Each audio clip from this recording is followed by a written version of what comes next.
जनता के प्रति, आम आदमी के प्रति जवाब दे व्यवस्था, उसकी ताकत वोट के अधिकार पर डाका डालने लग जाए, इससे बड़ा प्रजातंत्र का भद्दा मजाक कोई और हो नहीं सकता। और ये केवल भद्दा मजाक नहीं, शासन की इस प्रकार की कारगुजारी और संवैधानिक संस्थाओं का शासन के प्रवक्ता के रूप में काम करना, ये लोकतंत्र की हत्या के बराबर है।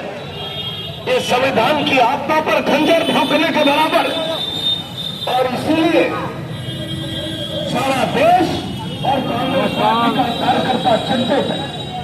तो भारत का संविधान और प्रजातंत्र न जाने कितने लोगों की शहादत के बुनियाद पर आया, न जाने कितनी बहनों ने अपनी मांग का संदूक खोया, न जाने कितनी महीने राखी के दिन उदासी में जिंदगी भर अभिशाप हो गया उनके लिए। इन सारी परिस्थितियों में प्रजातंत्र भारत में आया।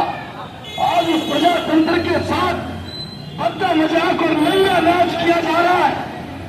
सवाल खड़ा हो गया है कि शहीदों की शहादत का अपमान है। ये अपमान है उस भगत सिंह के इनकलाब के नारे का। ये अपमान है चंद्रशेखर आजाद का। ये फिरंगी सरकार पकड़ नहीं सकती, जीते जी मर जाऊंगा। ये अपमान है सुभाष के उस जंग का जिसने आजाद हिंद फौज बनाकर फिरंगी ताकतों को उखाड़ने का काम किया। यह अपमान है उस गांधी नेहरू के आंदोलन का। भारत स्वाधीनता के रास्ते पर आवे, इसके लिए अपनी जवानी के पौने 9 साल हिंदुस्तान की फिरंगी सरकार की जेलों में गुजारे। उस संघर्ष का अपमान है। और इसलिए आज कांग्रेस के कार्यकर्ता, और मैं आह्वान करना चाहता हूं कि खाली औपचारिक रूप से पुतला दहन या मसाल यात्राओं तक की लड़ाई सीमित नहीं, गली गली में देश के जनमानस को सगाने का काम करना प्रारंभ कर दीजिए।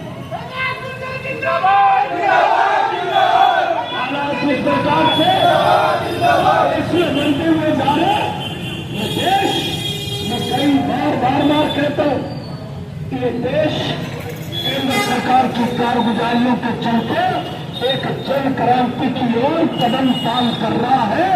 एक एक कदम बढ़ता हुआ जा रहा है। देश इस दिशा में आकर खड़ा हो गया है। मैं आज बोरखेड़ा के कार्यकर्ता, मुझे इतनी उम्मीद नहीं थी। कल तक बीजेपी के लोग कहते थे बोरखेड़ा हमारा। आज आपका जोश और जज्बा देखकर मैं ये कह सकता हूं, आ जाओ, जिसकी मां ने सूट खाई है नगर निगम के चुनाव में इस बार बोरखेड़ा में तुलना